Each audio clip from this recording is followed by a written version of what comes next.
We are back for part 2. In our first video, we hit the ground running with some incredible local food and our first taste of life in Bengaluru. If you missed that one, make sure you subscribe and check it out so that you're caught up on the whole journey. I've also been reading through all your contributions on that video. It's been awesome seeing everyone jump into the conversation, and I'm definitely learning so much from your comments as we go. Today, we're diving deeper into the streets, exploring the Lalbagh Botanical Gardens, and visiting the sacred Doddasbasavana Gudi Temple, or Nandi Temple. Now, we weren't allowed to film inside the temple or the Bengaluru Palace, so I'll be taking you along to describe the experience as we explore. So let's get into it.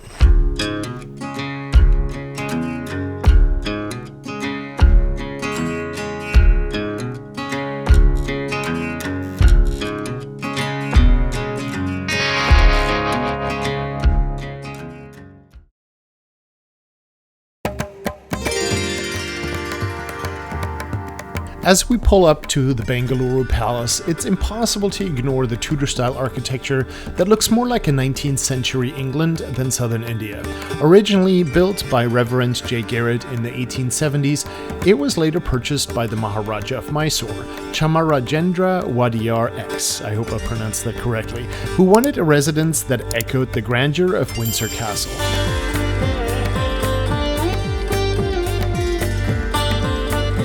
Now, while filming inside is strictly prohibited, the history within these walls is incredible. The interior is famous for its intricate wood carvings and floral motifs, a signature of the Wadiyar dynasty's patronage of the arts. Walking through, you will see the massive Durbar Hall with its bright yellow walls and stained glass windows, which once hosted the kingdom's most important royal assemblies. What's truly unique is that the palace is still owned and managed by the royal family today, maintaining a direct link to the city's princely past. Even from the outside, the scale of this place is a testament to the layers of history found in Bengaluru. But we have more to see. Next, we're heading to the Nandi Temple.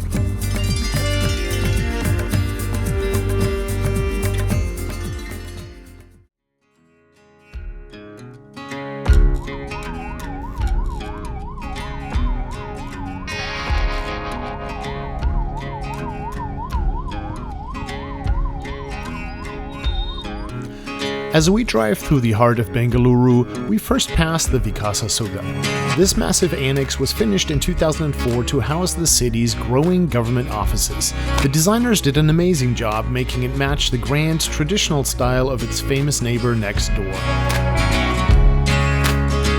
And here it is, the iconic Vidhana Soudha. This isn't just a government building, it is the seat of the state legislature and a massive point of pride for the region. It was built back in the 1950s specifically to showcase local craftsmanship and move away from old colonial designs.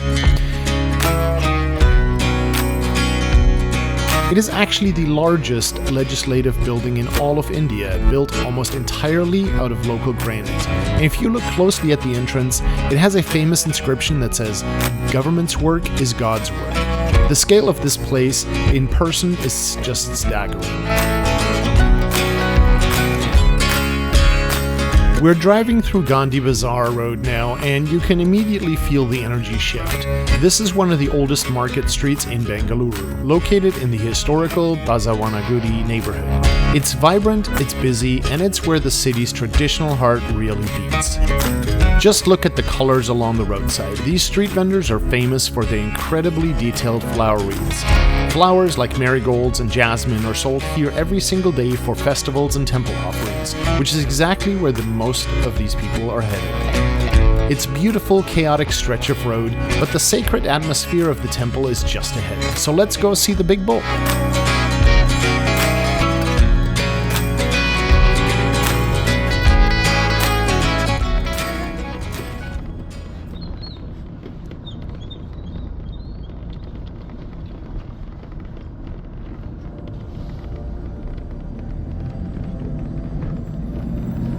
So this is the Big Bull Temple.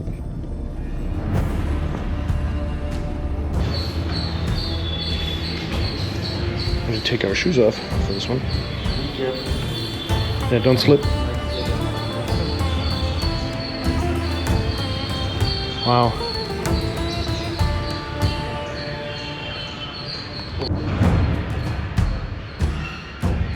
I'm just going to follow you.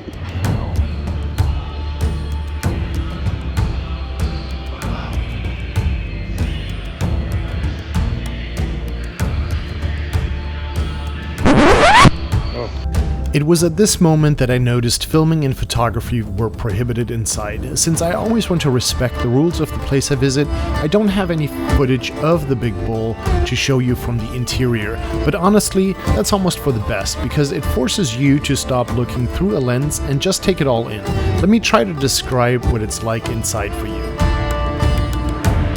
Walking into the main hall, you're met with this massive, powerful presence. The big bull is the statue of Nandi, a sacred mound of Lord Shiva. It's carved from a single giant boulder of granite and stands about 15 feet high. Over the years, it's been blackened by constant applications of charcoal and oil, which gives the stone this incredible, deep sheen that looks like it's been there forever.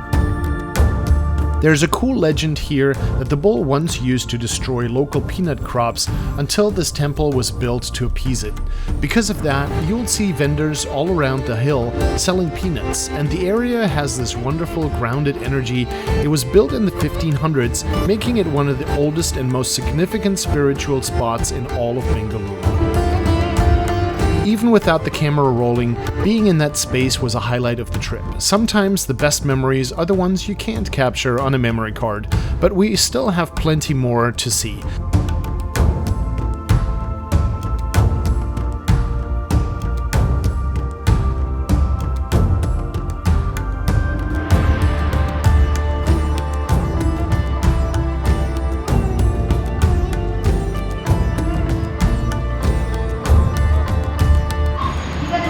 This is the Shri Dodda Ganapathi Temple, and that is Lord Ganesha inside, and the statue is completely made of butter, so very interesting. Unfortunately, I can't film on the inside there.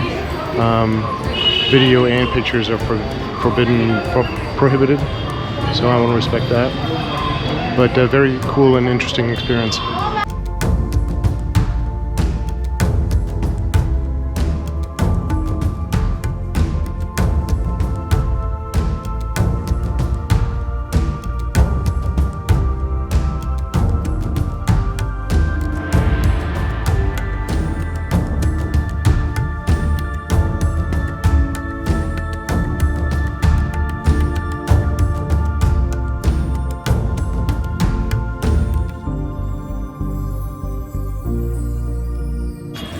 Bada, it's a bada.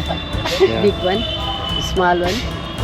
Brahmaku So wife is this Saraswati, is education Lord card. Ganesh. Brahmaku wife, Wife. Saraswati, education card. Ah, okay. Education god. This one, Vishnuka wife is Lakshmi, money card. Ah, this is the Money god, money god. Wealth and money. Yep. Vishnuka wife. Vishnuka wife. Oh, yes. Yeah. See? Very cool. Thank you. No?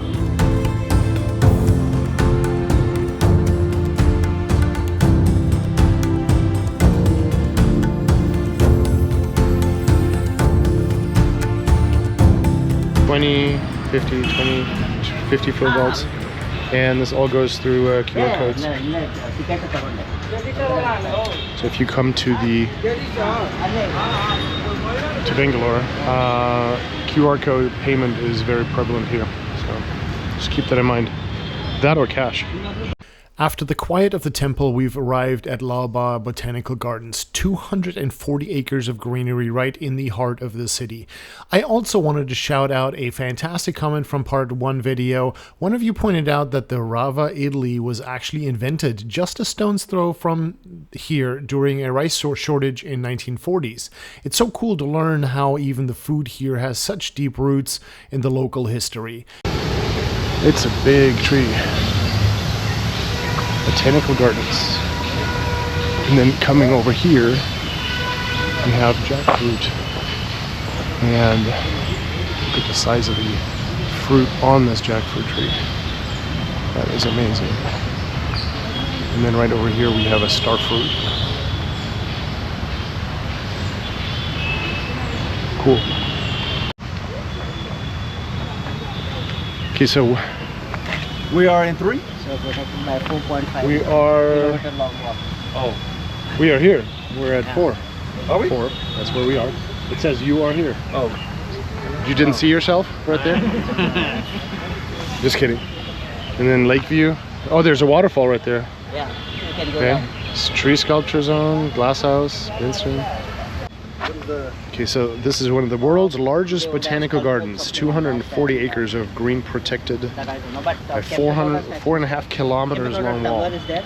So 4.5 kilometers are about 3 miles, a little bit less maybe. That was And it's located next to an ancient watchtower that was set up in the 16th century.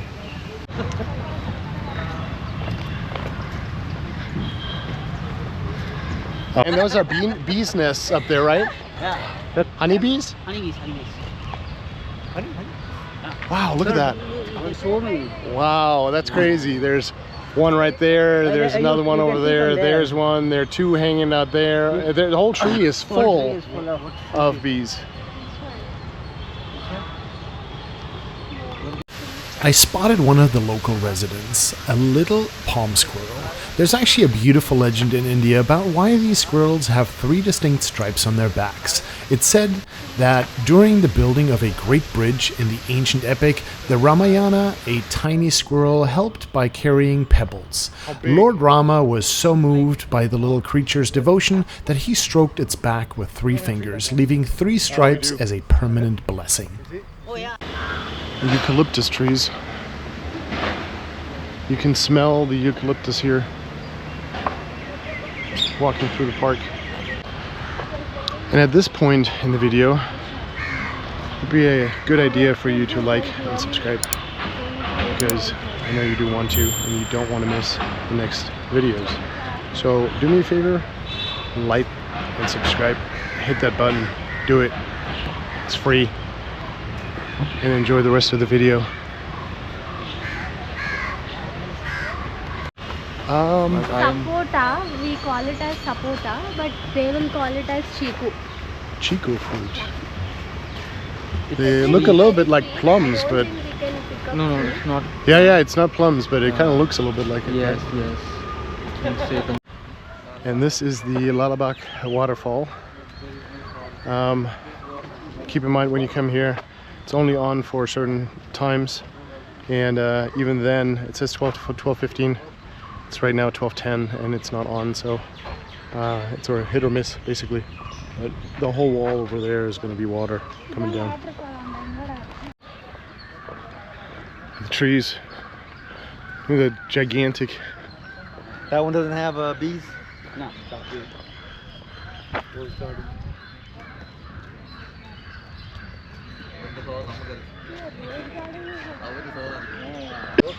So we are still in the park, going for a walk, and the trees are huge, but otherwise it's just a beautiful, beautiful garden.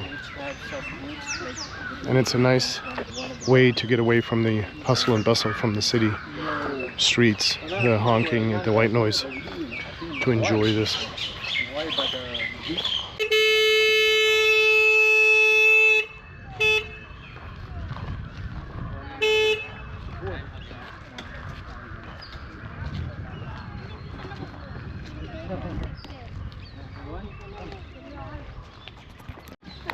We were walking around Bangalore. What is that beach? We got No, He bought the Ganesha and the Nandi idol, brass idol. we were walking. Next up on the list was the famous Lalbagh glass house, which was built back in 1889 to commemorate a royal visit. Now, unfortunately, I arrived to find the whole thing wrapped in a 6-foot-high green tarp for maintenance, so getting inside was a no-go. But you know me, I couldn't leave without showing you at least a little bit of this architectural icon. I managed to get the camera just high enough to peek over the enclosure. You can see that incredible iron and glass structure. It was actually modeled after the Crystal Palace in London. Even through the scaffolding and tarps, the scale of this jewel of the garden is pretty impressive. Take advantage of that left, right hand side. We should have kept our own Yeah. So they used to say, hey, the doctor has come to the clinic. Yeah. Usually in old days, people used to stay in these type of huts. Yeah. Crazy to Still think in of that. villages, Yeah. people will be. So that which he wants to talk, those are the only things that we Artwork, the crocodile right there. Iguana. That's only professional. during, yeah, it's very different. So it's during Independence Day, mostly during Independence Day or Republic Day. This Gathering area?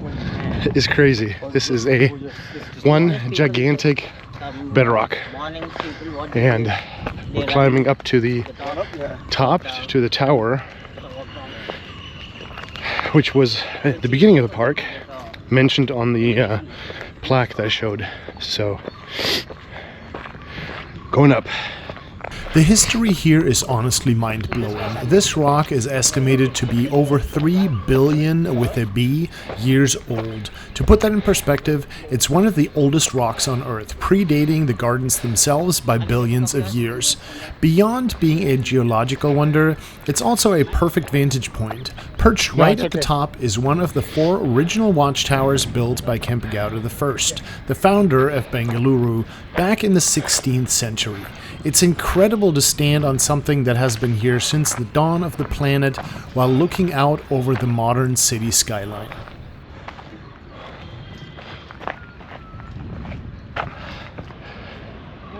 It's pretty.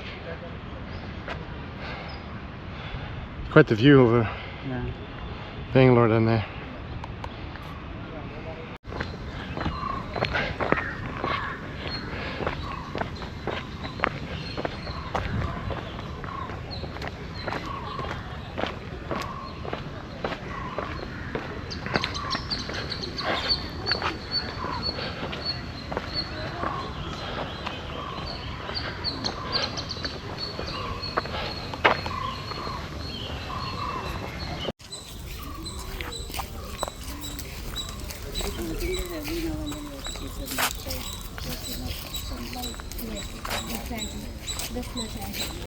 What a day it's been here in Bengaluru, from the vibrant colors and flower wreaths of the Gandhi Bazaar Road to the incredible history of the Big Bull Temple, and finally, standing on a rock that's older than most of the life on this planet. This city has a way of surprising you at every turn. If you enjoyed this deep dive into the heart of Karnataka and Bengaluru, make sure to hit that like button and subscribe to the Jetway Journal. I'd love to know in the comments, would you spend more time in the bustling markets or the quiet gardens? Our time in the city is unfortunately coming to a close, but the journey is far from over. We're off to the airport to see where the Jetway land leads us next. Thank you for watching, and as always, gute Reise, safe travels. The Jetway Journal, take me there. The Jetway Journal, breath of air, new roads, new names. We're on the move. The Jetway Journal, show us the view. The Jetway